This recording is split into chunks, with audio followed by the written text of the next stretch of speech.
শিক্ষার্থীরা, আশা করি তোমরা সবাই ভালো আছো। আমিও আল্লাহর রহমতে ভালো আছি। আজকে তোমাদের পড়ার বিষয় হচ্ছে শেয়ার মূলধন ও শেয়ার।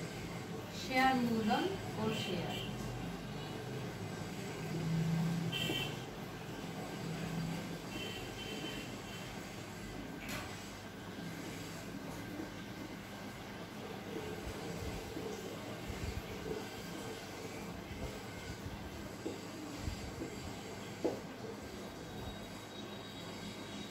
শেয়ার মূলধন ও শেয়ার। তাহলে আমরা শেয়ার মূলধন ও শেয়ার এই বিষয় নিয়ে আলোচনা করার পূর্বে আমরা আগে বলবো শেয়ার কাকে বলে, শেয়ার কি। তাহলে আমরা আগে বুঝবো শেয়ার কি।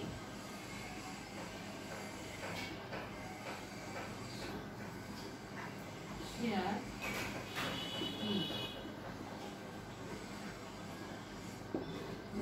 কোম্পানির মোট মূলধনকে বিভিন্ন ক্ষুদ্র ক্ষুদ্র এককে বিভক্ত করা হয়। এদের প্রত্যেকটি এককে এক একটি শেয়ার বলা হয়। একটি কোম্পানি গঠন করতে হলে প্রাথমিক অবস্থা তার মূলধনের প্রয়োজন হয়ে থাকে। মূলধন ব্যতীত একটি কোম্পানি গঠন করা যায় না। তাহলে এই কোম্পানি গঠন করতে হলে কোম্পানিকে অবশ্যই মূলধন সংগ্রহের জন্য শেয়ার বিক্রয় করতে হবে। তাহলে কোম্পানির মোট মূলধনকে বিভিন্ন ক্ষুদ্র ক্ষুদ্র এককে বিভক্ত করা হয়। এদের প্রত্যেকটি এককে এক একটি শেয়ার বলা হয়ে থাকে। তাহলে আজকে আমরা শেয়ার কাকে বলে, শেয়ার কি সেটা বুঝছি। কারণ কোম্পানির মোট মূলধনকে বিভিন্ন ক্ষুদ্র ক্ষুদ্র এককে বিভক্ত করা হয়। এদের প্রত্যেকটি এককে এক একটি শেয়ার বলা হয়ে থাকে। তাহলে আমরা এবার আসতেছি শেয়ার মূলধন। শেয়ার মূলধন কি?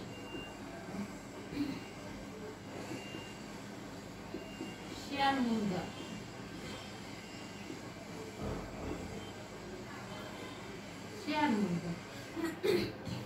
কোম্পানির শেয়ার বিক্রয় বাবদ যে অর্থ সংগ্রহ করা হয়ে থাকে তাকে শেয়ার মূলধন বলা হয়। প্রাথমিক অবস্থায় কোম্পানির যে মূলধন নিয়ে ব্যবসাটি গঠন শুরু করে বা কোম্পানি গঠন শুরু করে সেটি হচ্ছে কোম্পানির মূলধন। আর এই মূলধন সংগ্রহ করা হয়ে থাকে দীর্ঘমেয়াদী, স্বল্প মেয়াদী বিভিন্ন উৎস থেকে মূলধন সংগ্রহ করে থাকে। আর শেয়ার বিক্রয় বাবদ কোম্পানি কি করে থাকে? মূলধন সংগ্রহ করে থাকে। তাহলে শেয়ার বিক্রয়ের অর্থ কোম্পানির মূলধন এবং প্রাথমিক অবস্থায় যে মূলধন নিয়ে প্রবর্তকদের সংগৃহীত অর্থ কিন্তু কোম্পানির মূলধন। তাহলে প্রাথমিক অবস্থায় যে অর্থ নিয়ে কোম্পানি গঠন শুরু করে থাকে সেটি হচ্ছে কোম্পানির মূলধন। আবার হচ্ছে শেয়ার বিক্রয় বাবদ যে অর্থ সংগ্রহ করা হয়ে থাকে সেটি হচ্ছে কোম্পানির মূলধন।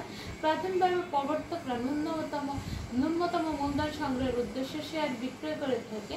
আর সেটাও কোম্পানি বিবরণপত্র ইস্যুর মাধ্যমে শেয়ার বিক্রয় আহ্বান জানিয়ে কোম্পানি জনসাধারণের কাছ থেকে যে অর্থ সংগ্রহ করে থাকে সেটিও কোম্পানির মূলধন। তাহলে আমরা মনে থাকি শেয়ার মূলধনটা বলে সেটি হচ্ছে মূলধন। কিন্তু আজকে আমাদের পড়ার বিষয় হচ্ছে শেয়ার মূলধন কাকে বলে। শেয়ার বিক্রয় বাবদ যে অর্থ সংগ্রহ করা হয়ে থাকে সেটি হচ্ছে শেয়ার মূলধন। শেয়ার বিক্রয় বাবদ যে অর্থ সংগ্রহ করা হয়ে থাকে সেটি হচ্ছে শেয়ার মূলধন। তাহলে আমরা পরবর্তী প্রশ্নে চলে আসি শেয়ার মূলধন ও তহবিল সংগ্রহের উৎস। শেয়ার মূলধন ও তহবিল সংগ্রহের উৎস।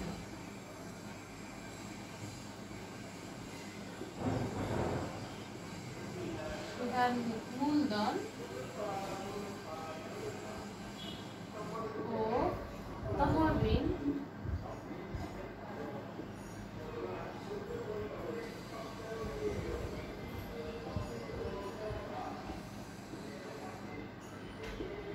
শেয়ার মূলধন ও তহবিল সংগ্রহের উৎস। শেয়ার মূলধন ও তহবিল সংগ্রহের উৎস। কোম্পানি কিভাবে শেয়ার মূলধন এবং তহবিল সংগ্রহ করে থাকে? তাহলে আমরা মূলধনের অবিধানিক অর্থ হলে ব্যবসা নিয়োজিত শেয়ার মূলধন। কোম্পানি সমূহ কোম্পানি সমূহ ব্যবসা পরিচালনা করার জন্য কোম্পানির মূলধনের প্রয়োজন হয়ে থাকে এবং কোম্পানির মোট মূলধনে বিভিন্ন ক্ষুদ্র ক্ষুদ্র এককে বিভক্ত করে এক একটি শেয়ার ইস্যু করে থাকে। এদের প্রত্যেকটি শেয়ার বিক্রয়ের বাবদ যে অর্থ সংগৃহীত হয় সেটি হচ্ছে শেয়ার মূলধন এবং শেয়ার মূলধন বাবদ এবং অন্যান্য বিভিন্ন তহবিল কোম্পানি মালিকের নিজস্ব তহবিল বিবরণপত্র ইস্যুর মাধ্যমে প্রবর্তকদের কর্তৃকও অর্থ সংগ্রহ করা হয়ে থাকে। আর বিভিন্ন অর্থ নিজস্ব তহবিল, বন্ধু বান্ধব আত্মীয় স্বজন থেকে সংগৃহীত তহবিল, বাণিজ্য ব্যাংক বিভিন্ন অর্থ সংস্থানকারী প্রতিষ্ঠান থেকে ঋণ গ্রহণের মাধ্যমে অর্থ সংগ্রহ করে থাকে। নিম্নে বাংলাদেশ শেয়ার মূলধন ও তহবিল সংগ্রহের উৎসসমূহ তুলে ধরা হলো। প্রাথমিক অবস্থায় শেয়ার মূলধন ও তহবিল সংগ্রহের উৎসকে দুই ধরনের শেয়ার মূলধন ও তহবিল সংগ্রহ করে হয়ে থাকে। দীর্ঘমেয়াদী মূলধন সংগ্রহের উৎস। 1 নম্বর দীর্ঘমেয়াদী মূলধন সংগ্রহের উৎস।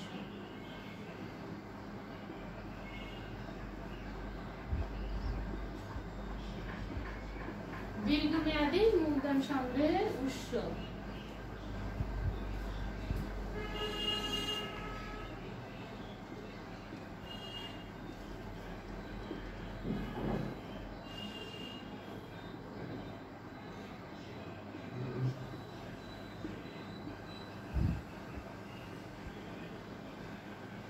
দীর্ঘমেয়াদী মূলধন সংগ্রহের উৎস।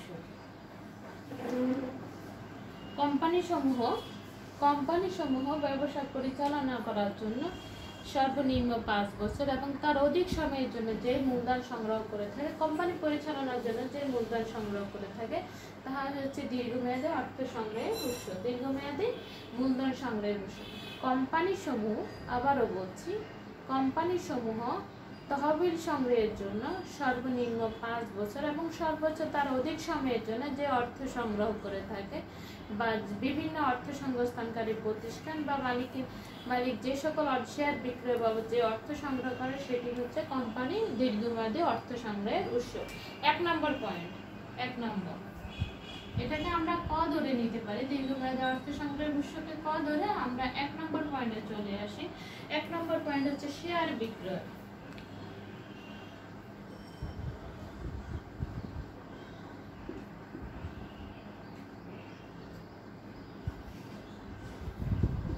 শেয়ার বিক্রয়। কোম্পানির শেয়ার সমূহ বাজারে বিক্রয়ের মাধ্যমে জনগণকে শেয়ার ক্রয়ের আহ্বান জানিয়ে বিক্রয়ের মাধ্যমে যে অর্থ সংগ্রহ করে থাকে সেটিও কোম্পানি দীর্ঘমেয়াদী অর্থ সংগ্রহের উৎস। তাহলে শেয়ার বিক্রয়টা হচ্ছে কোম্পানি দীর্ঘমেয়াদী অর্থ সংগ্রহের উৎস। তবে অগ্রাধিকার ভিত্তিতে শেয়ার সমূহ তাদের অবশ্যই অগ্রাধিকার শেয়ার বিক্রয় করা হলে বিক্রয় শর্ত অনুযায়ী নির্দিষ্ট সময়ের মধ্যে এটির মূল্য পরিশোধ করা হয়ে থাকে। তাহলে আমরা বুঝে থাকি যে কোম্পানি শেয়ার বিক্রয়ের মাধ্যমে যে অর্থ সংগ্রহ করে থাকে সেই অর্থটাই কোম্পানি দীর্ঘমেয়াদী অর্থ সংগ্রহের উৎস। কিন্তু একটা কথা থেকে যায় যেটি হচ্ছে অগ্রাধিকার শেয়ার মূলধন। অগ্রাধিকার শেয়ারগুলো একটি নির্দিষ্ট সময় অন্তে তার মূল্য পরিশোধের শর্ত সাপেক্ষে শেয়ার বিক্রয় করা হয়ে থাকে বিধায় এই শেয়ার সমূহ কি করা হয় না, দীর্ঘমেয়াদী অর্থ সংগ্রহের মধ্যে পড়ে না। তাহলে এটি পরিশোধ করতে হতে পারে, যার কারণে এটি দীর্ঘমেয়াদী অর্থ সংগ্রহের মধ্যে আসে না। তারপর হচ্ছে ঋণপত্র বিক্রয়। 2 নম্বর ঋণপত্র বিক্রয়। ঋণপত্র বিক্রয়।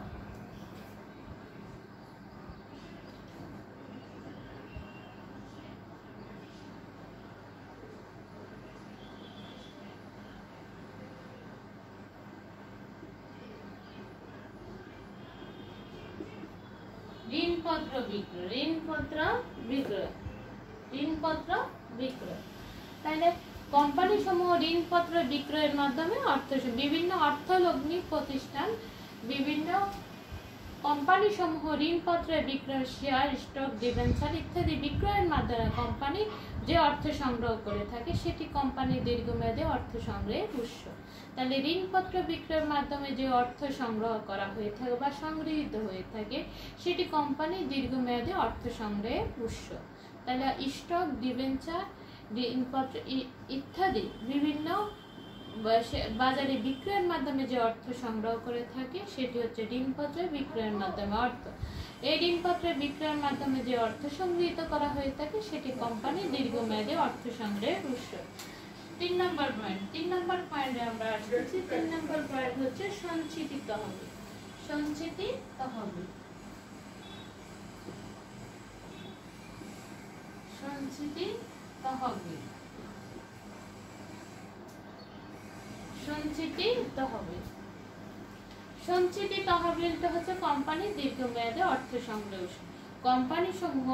কোম্পানি যে মুনাফা অর্জিত হয়ে থাকে একটি নির্দিষ্ট সময়ান্তে, কোম্পানি সমূহ যখন গঠিত হয় একটি নির্দিষ্ট অন্তে কোম্পানি পরিচালনার পর একটি নির্দিষ্ট পরিমাণ বা নির্ধারিত পরিমাণ বা নির্দিষ্ট থাকে না যে পরিমাণ মুনাফা সংগৃহীত হয়ে থাকে, এদের মুনাফার সম্পূর্ণ অংশ শেয়ার হোল্ডারদের মধ্যে বিলি বন্টন না করে একটি নির্দিষ্ট অংশ সঞ্চিতি তহবিলে জমা রাখা হয়ে থাকে। এই সঞ্চিতি তহবিল একসময় আবার কোম্পানি দীর্ঘমেয়াদী অর্থ সংগ্রহের উৎস হিসেবে বিবেচিত হয়ে থাকে। আবারও বলছি আমি, সঞ্চিতি তহবিল কি? সঞ্চিতি তহবিল হচ্ছে কোম্পানি সমূহ গঠন করার পর কোম্পানি যে মুনাফা অর্জিত হয়ে থাকে এই মুনাফাটা সম্পূর্ণ অংশ বিলি বা বন্টন না করে একটি নির্দিষ্ট অংশ সঞ্চিতি তহবিলে জমা রাখা হয়ে থাকে। এই সঞ্চিতি তহবিল থেকে যে অর্থ আবার কোম্পানি দীর্ঘমেয়াদী অর্থ সংগ্রহের উৎস হিসেবে ব্যবসাতে বিনিয়োগ করা হয়ে থাকে। তাহলে সঞ্চিতি তহবিলের অর্থ কোম্পানি দীর্ঘমেয়াদী অর্থ সংগ্রহের উৎস বা মূলধন সংগ্রহের উৎস। 4 নম্বর হচ্ছে অবলেখক। অবলেখক,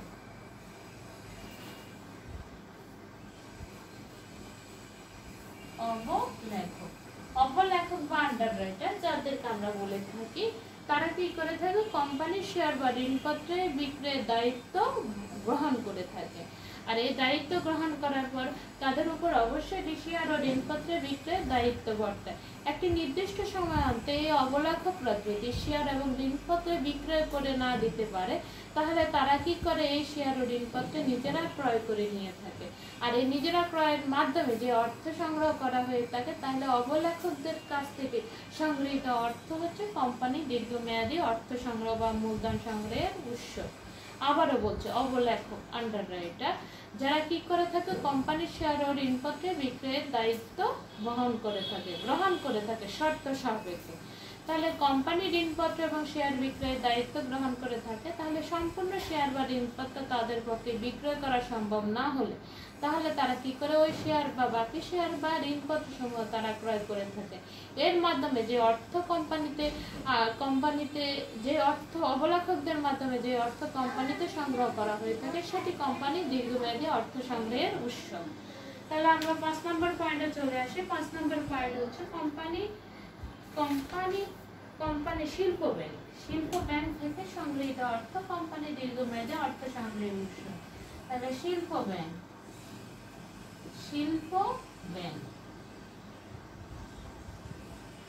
শিল্পের উন্নয়নের জন্য বিভিন্ন ঋণ প্রদান করে থাকে এই ব্যাংক সমূহ। শিল্পের উন্নয়নের জন্য বিভিন্ন মাধ্যমে ঋণ প্রদান করে থাকে এই ব্যাংক সমূহ। তাহলে শিল্প ব্যাংকদের থেকে সংগৃহীত ঋণও কোম্পানির দীর্ঘমেয়াদী অর্থ সংগ্রহের উৎস। আবার বলছি, শিল্প ব্যাংক শিল্পের উন্নয়ন বা কোম্পানির উন্নয়নের জন্য যে অর্থ সরবরাহ করে থাকে শিল্প ব্যাংক সমূহ। তাহলে শিল্প ব্যাংক থেকে সংগৃহীত ঋণও কোম্পানির দীর্ঘমেয়াদী অর্থ সংগ্রহের উৎস। বন্ধকি বা অন্যান্য ব্যাংক। বন্ধকি বা অন্যান্য ব্যাংক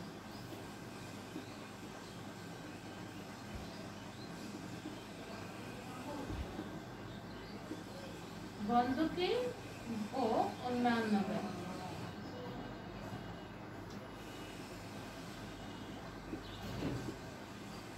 বন্ধকি বা অন্যান্য ব্যাংক।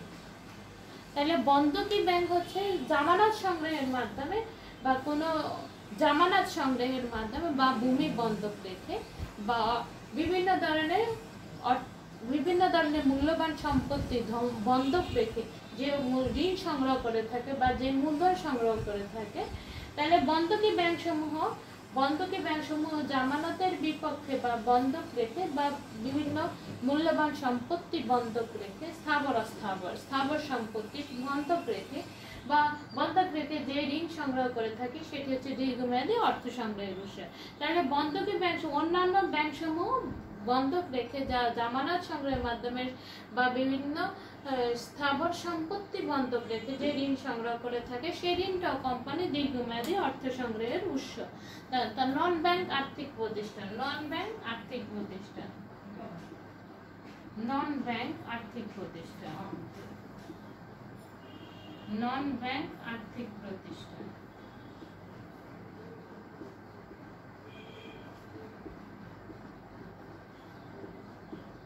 নন ব্যাংক আর্থিক প্রতিষ্ঠান।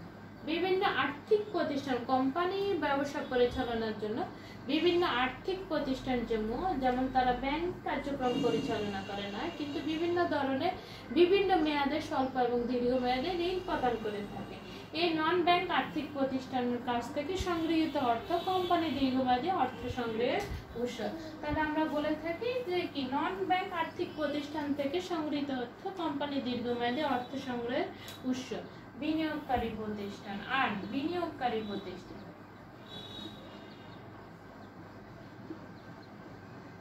বিনিয়োগকারী প্রতিষ্ঠান,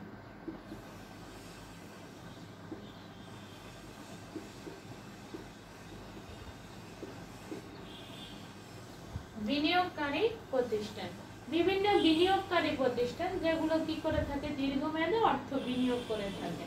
এই সকল বিনিয়োগকারী প্রতিষ্ঠান থেকে সংগৃহীত অর্থ কোম্পানি দীর্ঘমেয়াদী অর্থ সংগ্রহের উৎস। তাহলে বিনিয়োগকারী থেকে সংগৃহীত অর্থ কোম্পানি দীর্ঘমেয়াদী অর্থ সংগ্রহের উৎস। বীমা প্রতিষ্ঠান,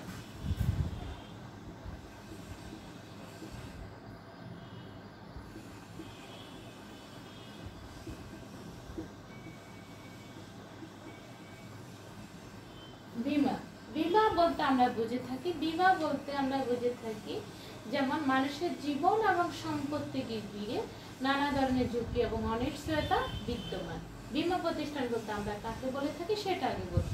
মানুষের জীবন ও সম্পত্তি ঘিরে নানা ধরনের ঝুঁকি এবং অনিশ্চয়তা বিদ্যমান থাকে। এই সকল ঝুঁকি এবং অনিশ্চয়তার হাত থেকে মানুষের জীবন ও সম্পত্তিকে রক্ষা করার জন্য এই বীমাকারী প্রতিষ্ঠান গঠিত হয়ে থাকে।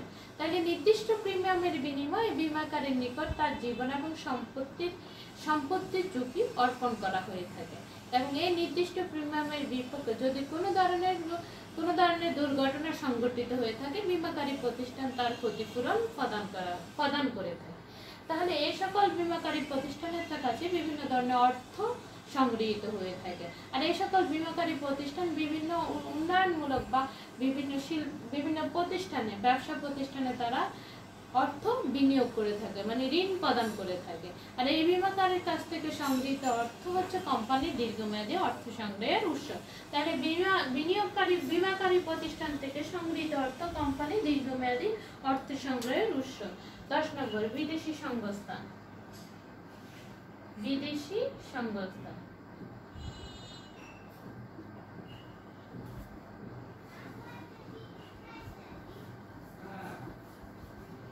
বিদেশি সংস্থা বিভিন্ন বিদেশি সংস্থা থেকে ব্যবসা প্রতিষ্ঠান সমূহ ঋণ নিয়ে থাকে। এই বিদেশি সংস্থা থেকে ব্যবসা প্রতিষ্ঠান ঋণ নিয়ে থাকে এবং দেশের অর্থনৈতিক উন্নয়নের জন্য বিদেশি প্রতিষ্ঠান সমূহ থেকে স্বল্প সুদে ঋণ সংগ্রহ করে থাকে। আর এই বিদেশি প্রতিষ্ঠান সমূহ স্বল্প সুদে ঋণ সংগ্রহ করার ব্যবসার একটি দীর্ঘমেয়াদী অর্থ সংগ্রহের উৎস। তাহলে বিভিন্ন বিদেশি প্রতিষ্ঠান থেকে যেমন বিভিন্ন চায়না থেকে বা বিভিন্ন উন্নয়নমূলক প্রকল্প গ্রহণের জন্য ঋণ সহায়তা প্রদান করে থাকে আর ঋণ সংগ্রহ করে থাকে। ঠিক তেমনি এই বিভিন্ন বিদেশি সংস্থা থেকে সংগৃহীত অর্থ কোম্পানি দীর্ঘমেয়াদী অর্থ সংগ্রহের উৎস। তারপর সম্পত্তি বিক্রয়, 11 নম্বর সম্পত্তি বিক্রয়, সম্পত্তি বিক্রয়।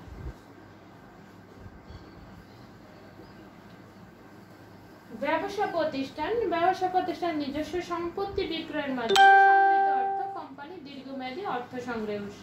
তাহলে আমরা বলতে পারি যে ব্যবসা প্রতিষ্ঠান তার সম্পত্তি বিক্রয়ের মাধ্যমে যে অর্থ সংগ্রহ করে থাকে সেটাও কোম্পানি দীর্ঘমেয়াদী অর্থ সংগ্রহের উৎস।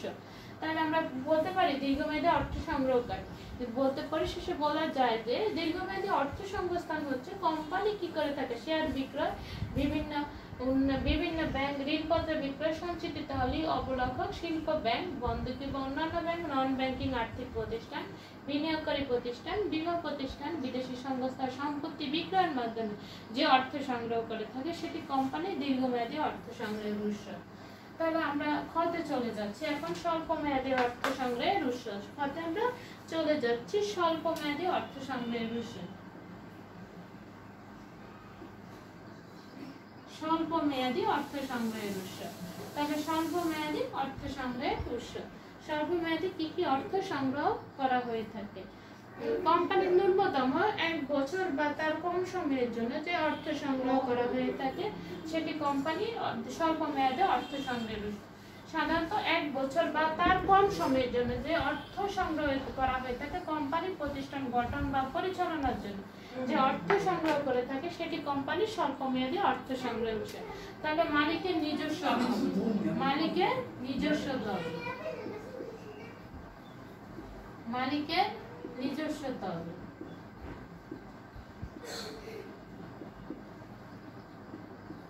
মালিকের নিজস্ব তহবিল।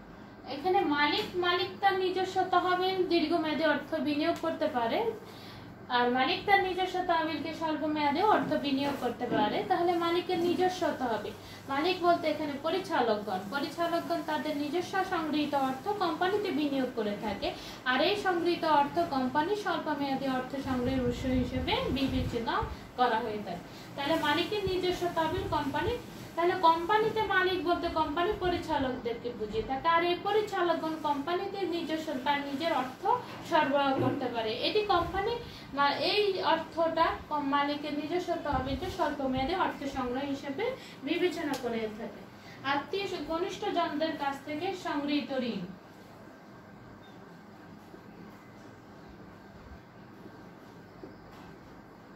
ঘনিষ্ঠ জনদের কাছ থেকে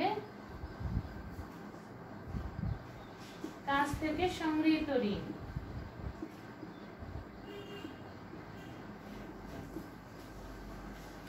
ঘনিষ্ঠ জনদের কাছ থেকে সংগৃহীত ঋণ, ঘনিষ্ঠ জনদের কাছ থেকে সংগৃহীত ঋণ। তাকে ঘনিষ্ঠ জনদের কাছ নিকট থেকে বা ঘনিষ্ঠ জনদের কাছ থেকে সংগৃহীত ঋণ। ঘনিষ্ঠ জন বলতে বন্ধু বান্ধব আত্মীয় স্বজন এবং তার ভাই বোন বাবা মা বা চাচা জেঠি বা তার নিকট আত্মীয় স্বজনের কাছ থেকে যে অর্থ সংগ্রহ করা হয়ে থাকে সেই অর্থটা কোম্পানির স্বল্প মেয়াদী অর্থ সংগ্রহ হিসেবে বিবেচনা করা হয়ে থাকে। বাণিজ্যিক ব্যাংক,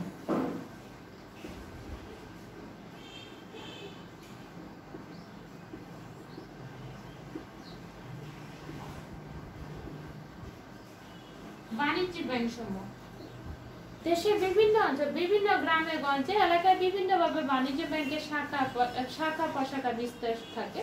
এসবের শাখা প্রশাখা বা বাণিজ্য ব্যাংক সমূহ থেকে কোম্পানি সমূহ বিভিন্ন মেয়াদে অর্থ সংগ্রহ করে বিভিন্ন সময় তাদের ঋণ সংগ্রহ করে থাকে।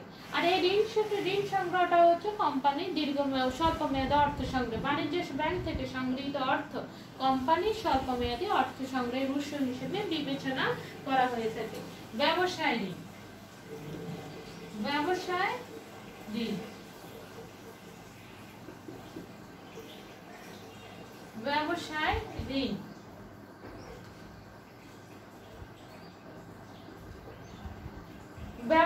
ব্যবসায় বিভিন্ন ধরনের ব্যবসার মাধ্যমে যে ঋণ সংগ্রহ করা হয়ে থাকে সেটি কোম্পানির স্বল্প মেয়াদী অর্থ সংগ্রহের উৎস।